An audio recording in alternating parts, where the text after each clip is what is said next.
Welcome to Simulation and Prototyping.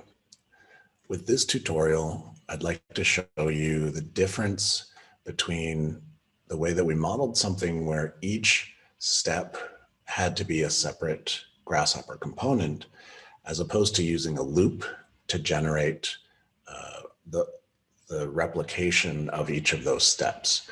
And what's nice about using a loop is that we can increase the number of times the loop runs and decrease that. So we can actually change the number of operations with one parameter.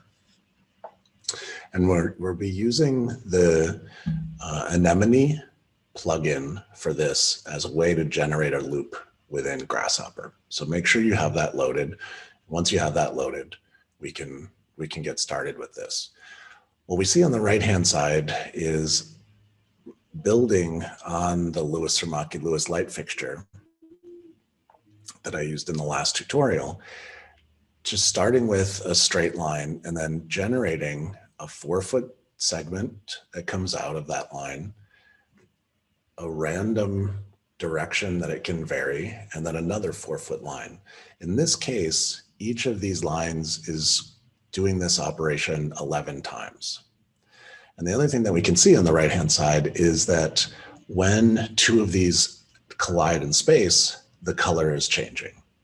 And so let me just run this a couple more times.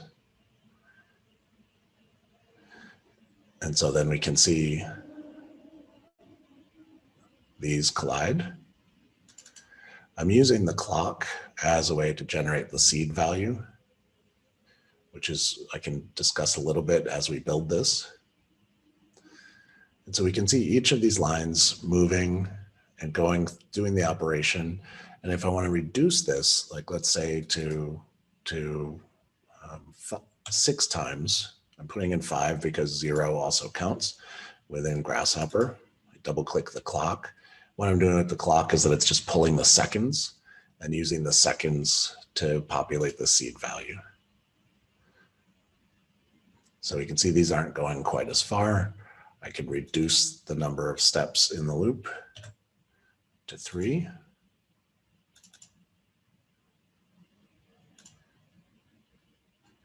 And now we just see it going a couple of times. In this instance, none of them collide. They didn't collide that time either. And so I think with fewer steps, there's less opportunities for collisions. Let's increase this to 8. We can see it automatically adds them as we go from there. We'll try a different seed value. And then these two collide. So let me walk you through this set of operations and we'll build this step by step. To start, off to the side over here, I have the previous tutorial, and I also have this open up here.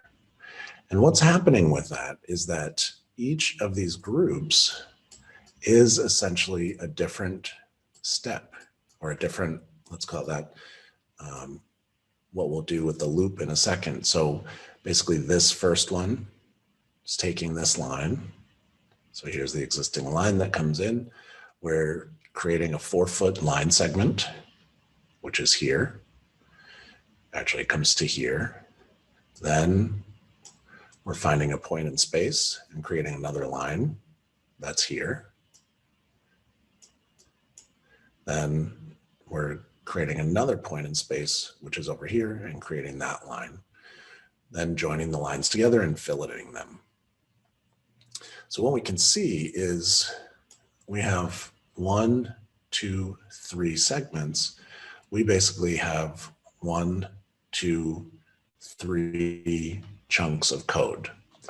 Now, if we wanted to have 4 bends or 4 segments, we'd have to copy this and paste it in and then connect these together. So it's okay when we're doing a couple of these. What this type of process doesn't allow is for me to change the number of those. I want 2 segments, I want 5 segments, I want 10 segments, that's where the loop comes in really handy, because we're just going to do this once and let the loop carry it out additional times. And so hopefully you understand that in terms of this case, the quantity of segments is tied to chunks of grasshopper definition. And so more segments means more copying and pasting and doing that versus running a loop and just letting this run once. And in the case of the loop down below, it's basically just this set of components right here that is being run multiple times. And I've got some other code or some other components here that we'll walk through and we'll build some of that complexity. But let's start really simply with just simply building a few straight segments. We won't even worry about the radius or the fillet. We're just going to build a couple of segments and use the loop to do that. Once you understand that, we'll layer in some random numbers, we'll layer in the color coding, and we'll layer in multiple lines like we see here. So I'll start a new file. I should save this.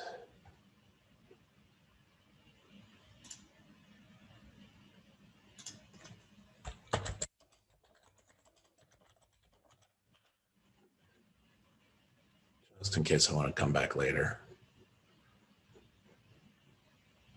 I'll work in inches again. I do want to save my, oh, I think I just saved over that.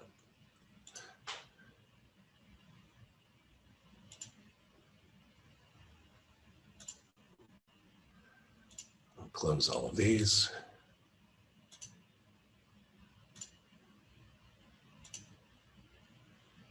And we'll start fresh now. So with a new grasshopper definition, I'll work in 3D. And let's start with just a simple line. I'll start at the origin and I'll make this 12 inches long.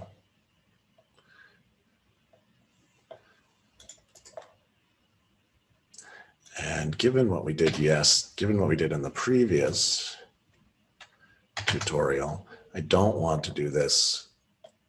I don't want to snap this orthographically. I want to just set it at a random angle so that we'll be sure that our planes work appropriately.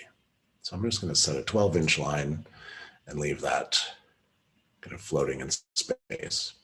So to start or to initiate, we want to have a curve container to capture that curve. So with the curve container, we can set one curve, and then we have that there. So let's see, our first step is that we want to find the endpoint so that we can generate our 4-foot line that comes off of there. So we'll do endpoints. We have that. I'm going to create a point container and just grab one point, and that's the endpoint from here. And then let's generate our first 4-foot segment. And so we'll do this with a line that's DL, which is start, direction, and length. We're going to start at that point. The direction is going to be the direction of our line, and the length, let's set this to be 48 inches.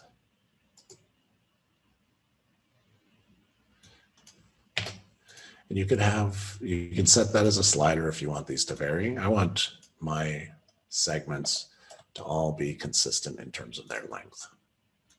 So we have our first line there. Now we're at the point where we can start to work with a loop. And so for the loop, as I mentioned, you're going to want to install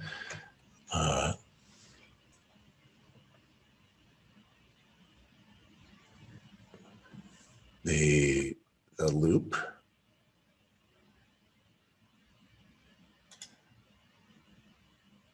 which is here. And we'll use the classic loop, and we'll need both the loop start and the loop end.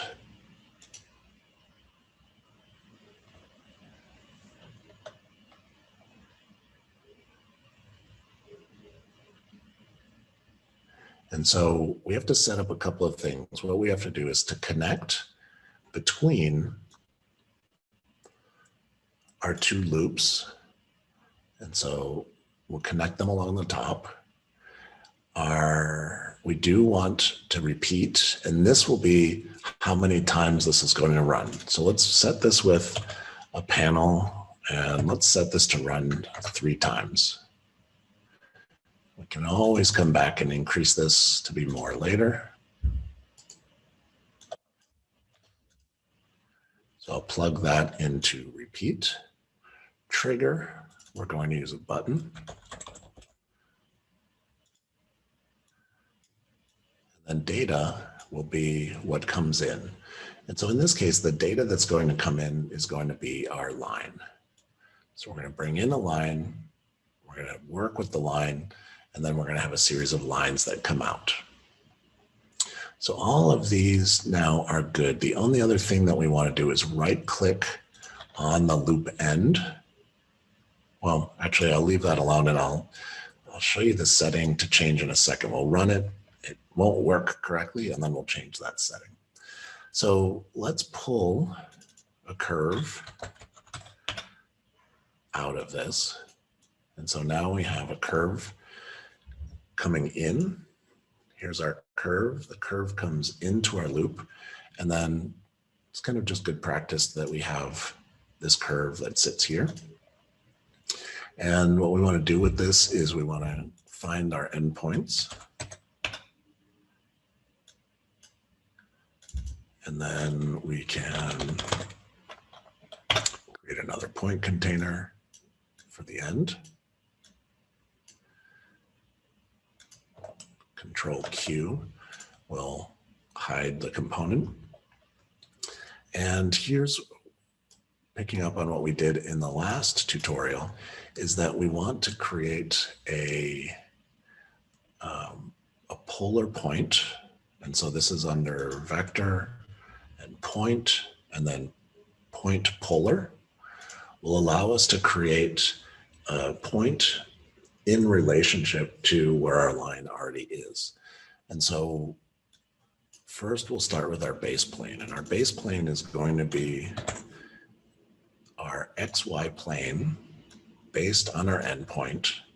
But we can see that this is why I drew our first line non-orthogonally, is that our XY plane is tied to that orthogonal system. And so we want to align the plane. So align plane, which is here. And so the plane, we feed the XY plane in, and then we align it with our curve. And so if we hide the XY plane, now we see that our, let's see, where is that other?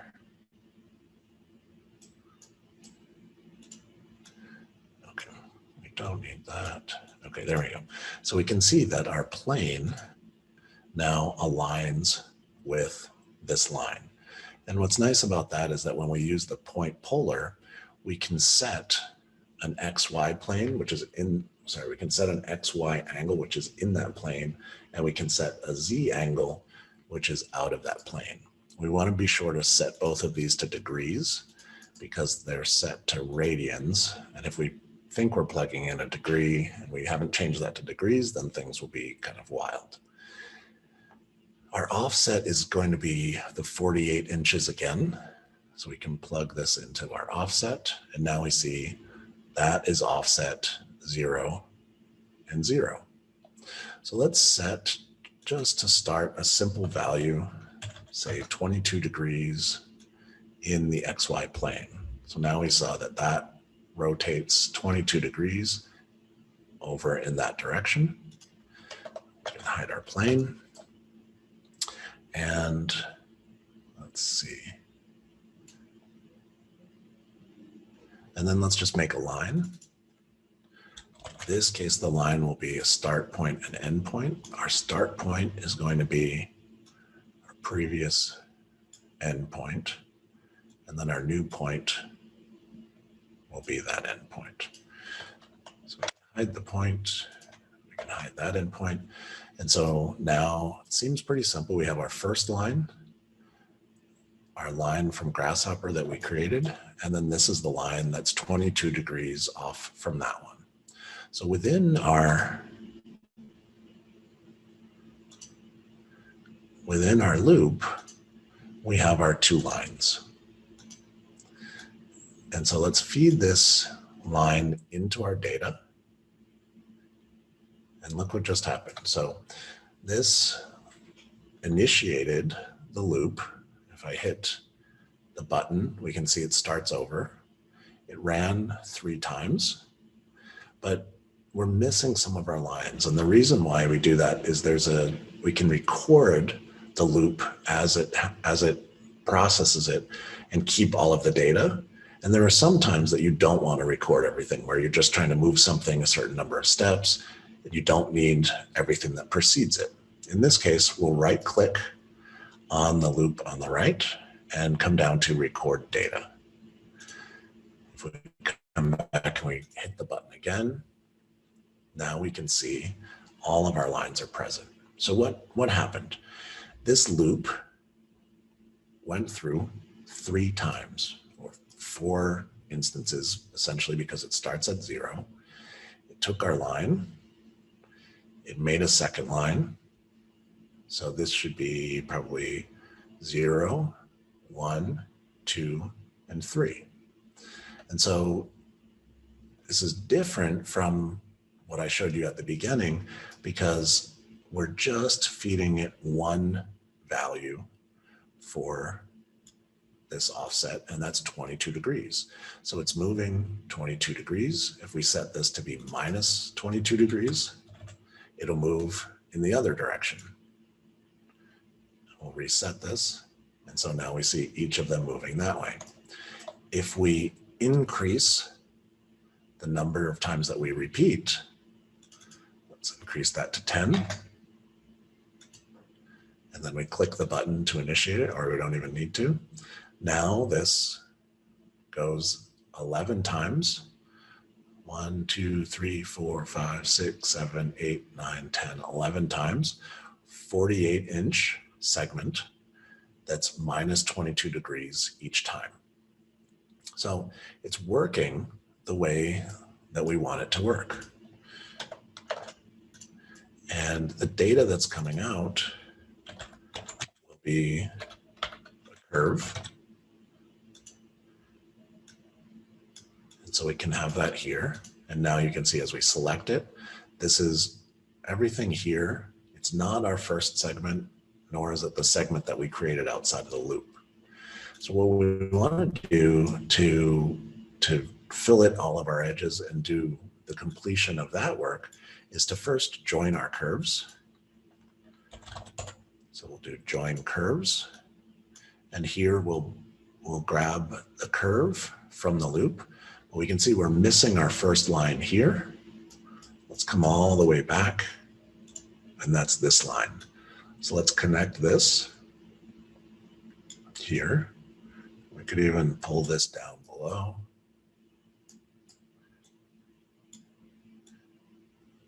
And pull these down below. So now we see that that line, which is over here, which now we can hide, is being connected up. I plugged it in the wrong place. Hold down Control, hold down Shift, and there we go. So now we have all of our curves here. We could even include our first curve, but we don't need to. So those are all joined. We can see that there are 12 curves that are joined together. Let's fillet these while we're here. So we'll do fillet curve, plug the curve in, and then our radius, let's set set that to be 12 inches. We'll hide our curves.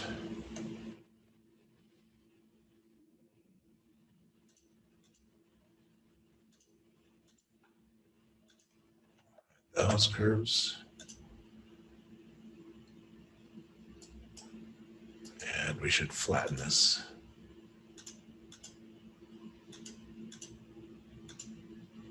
Let's see. That ran 12 times.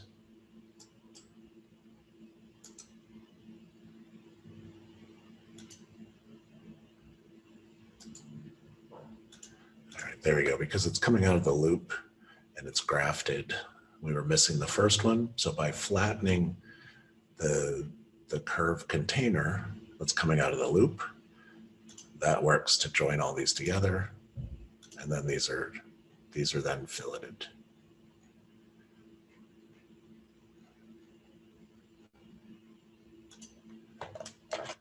There we go. And we have to hide the loop.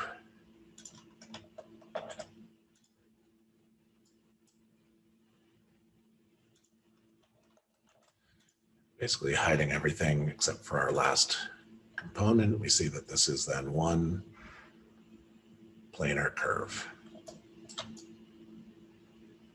But this isn't so interesting yet. So let's add a couple more steps to this. So first thing that I would like to do, well, let's add one more thing to at the end, which is we can just pipe this. So we'll pipe that curve, and the radius will be 1/2 inch. And then we can hide our filleted curves there. And just because I don't like the red, let's do our custom color.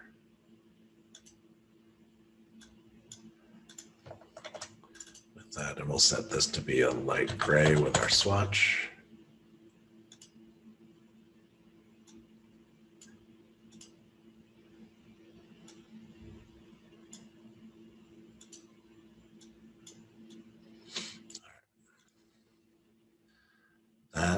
All of this is working now, so that's good. We can dial down our number of repeats. So let's add a couple of things to this. Let's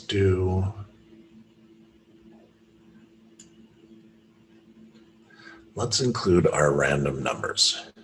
And so what I'd like to do is that for our XY plane, which is now set to -22 degrees, let's set this to be a random number so that each time the loop runs, it uses a different value there. And so let's come down here, we'll select a random number.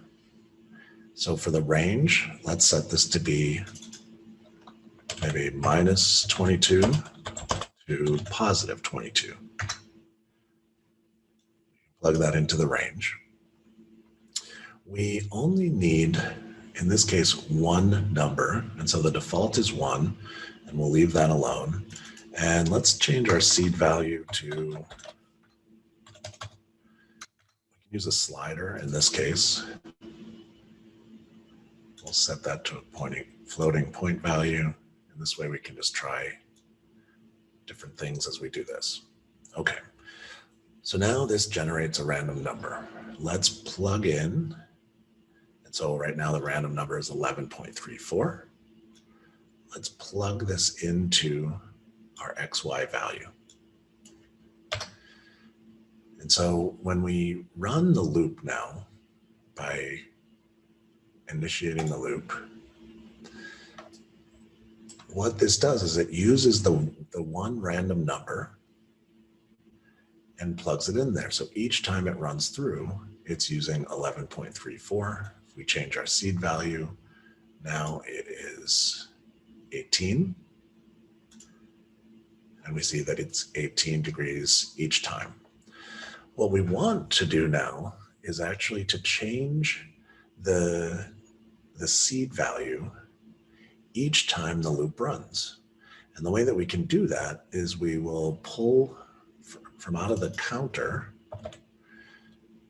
So the counter is basically, as this runs, we'll see if it might go too fast. So you can see and I'll just increase this again so that we can see what happens. You can see the counter is changing as it runs the loop each time. We'll reinitiate it. You can see that panel changes from 0 slowly as it counts up and incrementally adds 1 with each loop as it gets to 10. What this allows us to do then is to use this as a seed value. And so even just for the sake of, well, that won't change. So let's do something where we multiply our slider with our counter, and then use this as our seed value.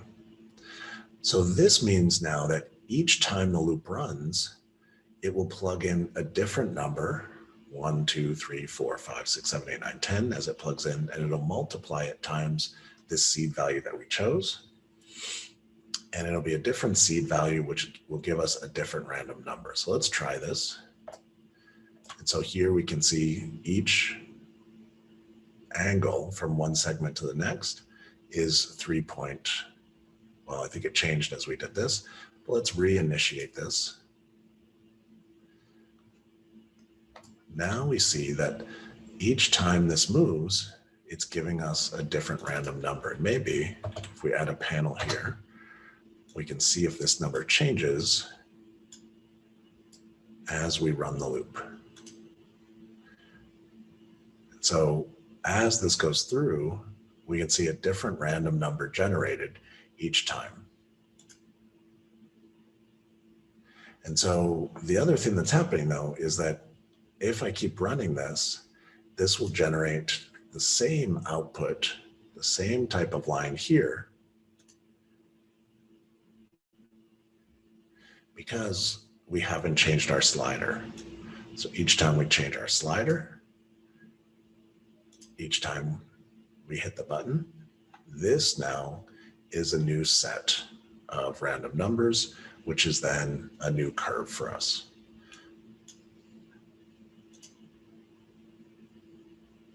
And so the way that I was working previously in the example that I showed you is that I was using the clock as a way to multiply that. And so the way that I did that, I made from the input, I grabbed the clock. From the clock, I was able to, let's see.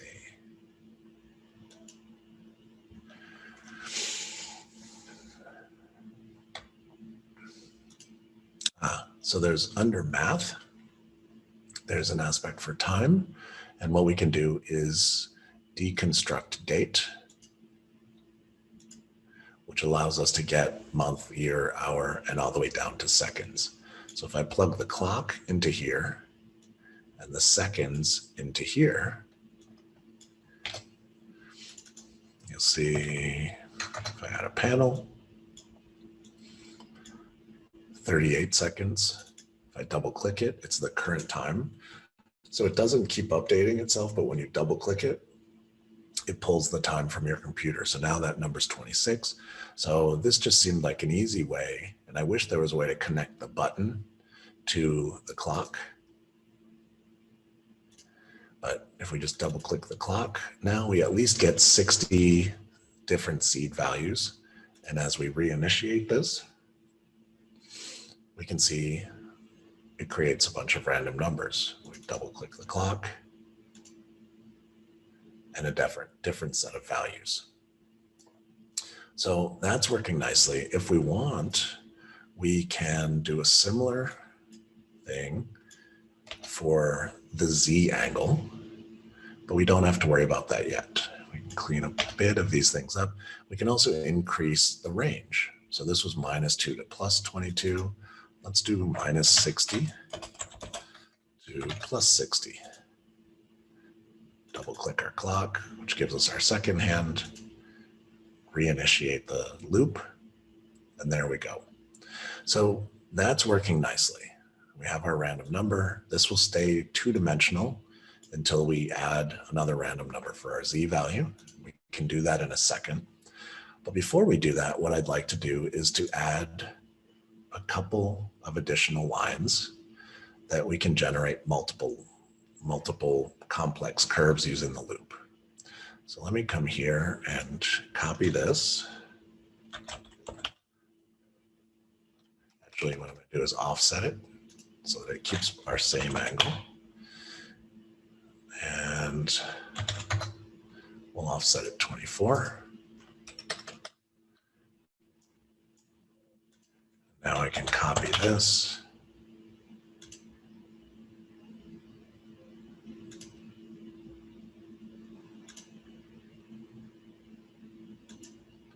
A few times. So now we have 2, 3, 4, 5, 6. We have 6 lines. So let's generate 6 more of these. And what I'd like to do is use our same kind of trick that we used last week. And that will be to merge these different values or these different curve containers. So let me add a couple more. So that's 2, 3, 4,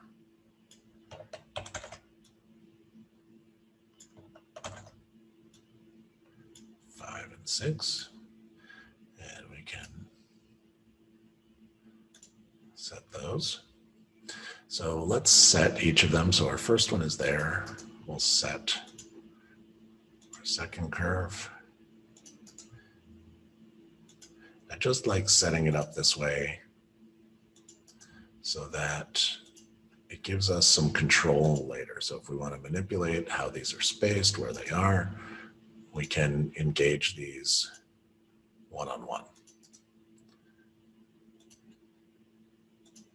So those are all set. What I like to do now is to create a merge that allows us to just bring each one of these in.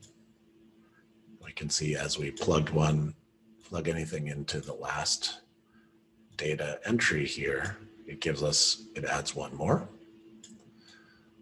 So now we have these merged together, and we can see that our first one is filling both the curve and the direction. So let's set this to curve and direction.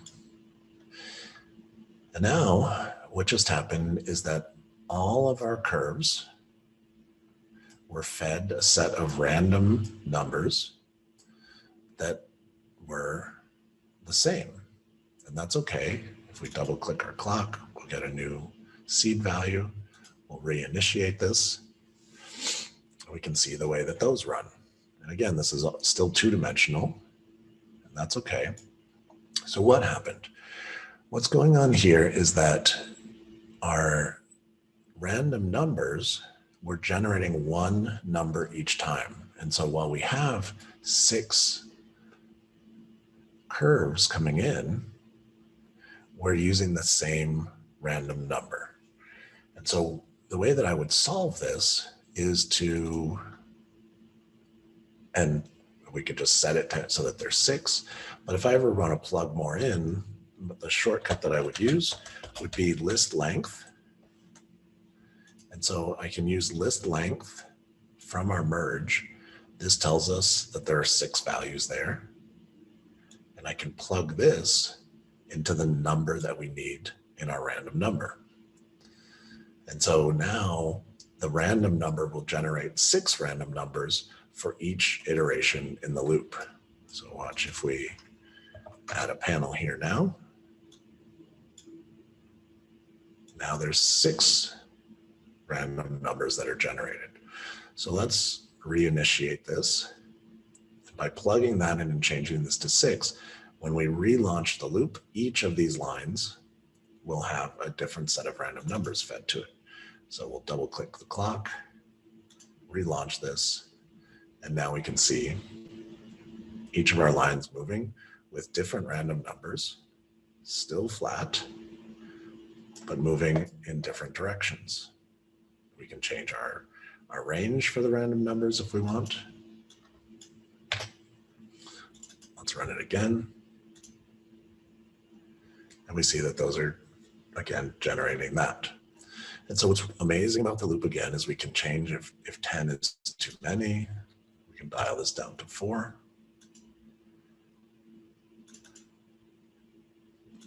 And relaunch it.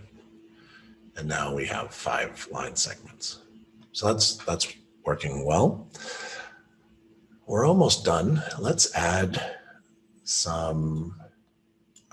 a vertical component to this, because these are still flat. Actually, before we do that, let me show you my other trick or other technique for determining whether or not these individual curves are colliding with another curve. And so this is a nice visual output approach to this. And under intersection, under physical intersection, there's an option for collision, many, many. And so what we want to determine is, are these things colliding with one another? So with a couple of components, what we can do is visually sort this to determine what's happening. So what we want to analyze is our pipe. So let's check this. And so the output of the pipe is a set of, it's true if it's colliding with something else. So let's see, we know that some of those are. Let's look at a panel.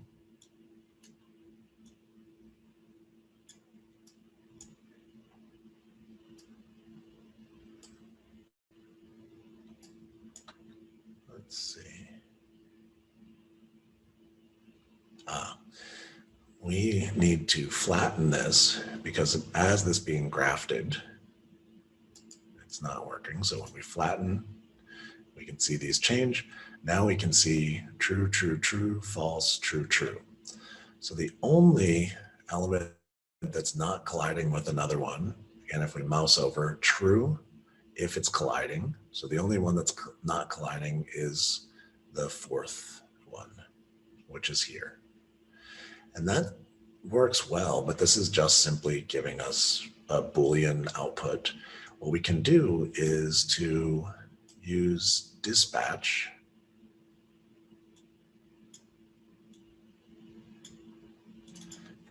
and dispatch is nice because it has the list.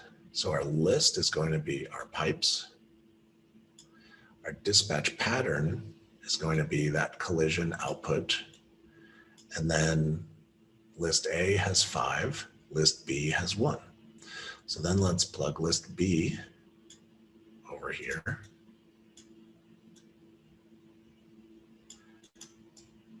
And let's copy this.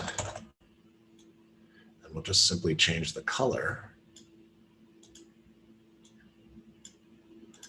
for the geometry when there is an intersection. And that will come from A.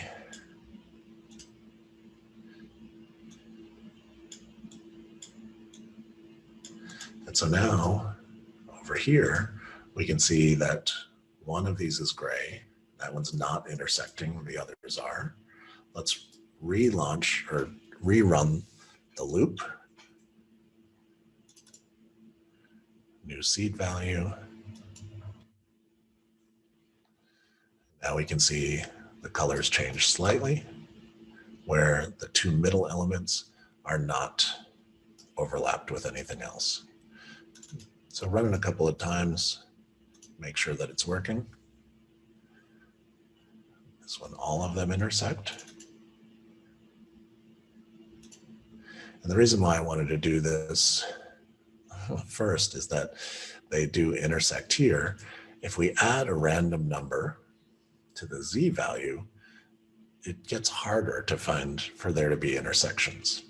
And so let's add the z value. And let's just do this simply by copying these.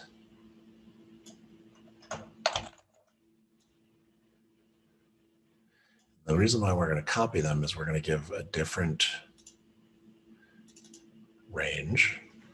Let's say -10 +10. And then we'll feed this into our z value. We can use the multiply times the seconds here because it's a different range and a different domain. That allows us then to not have to worry about it. But if we were, say, if this was also -60 to 60, it would give us the same values. And what I might do is change the multiplication to a division or an addition, just that would give us a different set of those values. Let's double click our clock, relaunch this, and spin it. And we're getting a little bit of range within there. We could increase this to be -22 to +22.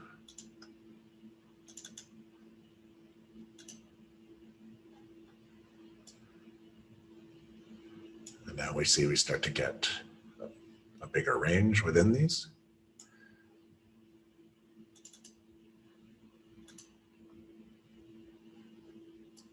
And now you can see once we add that z component, they don't typically intersect.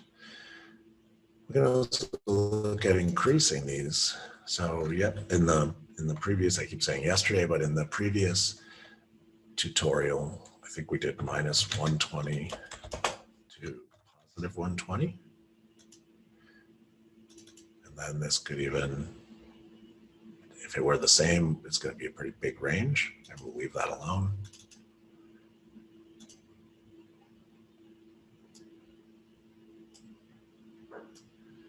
And so now we're getting our bends.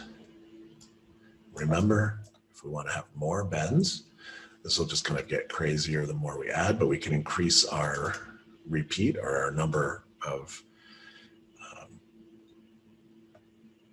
don't know, our number of iterations with the loop. Let's say increase it to 10. You can see it already begins to add additional lines there.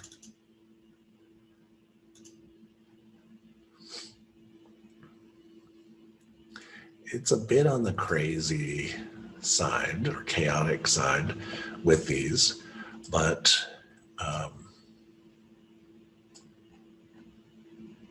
I see what's happening. It's a little red because we need to hide our pipe. Our pipe is hidden. Let's hide our collision. Let's hide our dispatch. There we go. So now there's a little more, or would be a little more contrast if there were any collisions between these. I just want to get to a point where maybe -10, +10.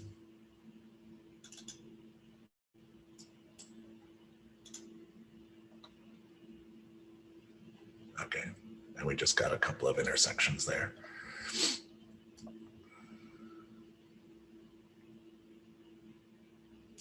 And so what's nice with that color coding is we can just see that those two collide with one another.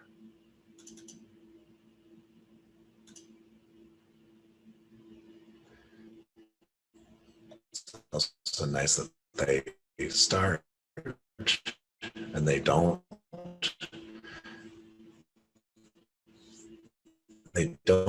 collide as they begin, and so it's kind of interactive. So on this one, just these two intersect. And so with those random numbers, you can see the way that we can begin to generate some things. They are random, and so you can see there's this line going and doing its thing, and some of these more chaotic. We can always dial them back. We can always set them to be a little more tame. But I love the random numbers just as a way to be able to prototype something and generate some quick examples. And being able to use the range within the random numbers allows us to constrain this in different ways.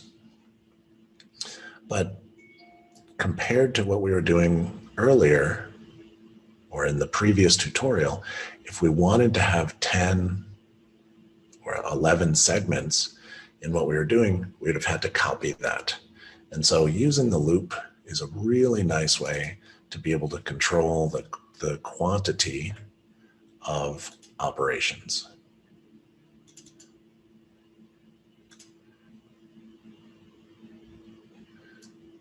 And so we can dial this back and have a nice simple range.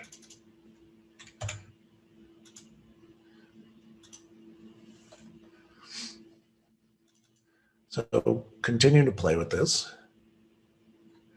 I was trying to find if I could get one that would intersect. There we go. And so we end up with a nice example of these conduit bends that are moving.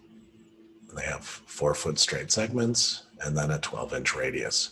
So that simple rule, with the inclusion of a couple of random numbers and the ability to add more bends and more segments, gives us a really nice definition that explains more how to use the loop, and gives you a couple of other techniques here for random numbers, using the time, collecting multiple types of geometry containers, as well as finding collisions.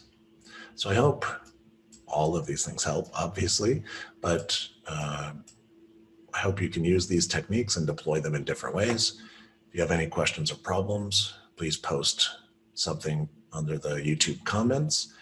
And if this was helpful, give it a like and subscribe to the YouTube channel.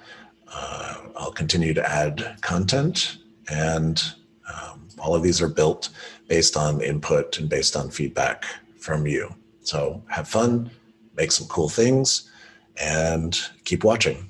Thanks.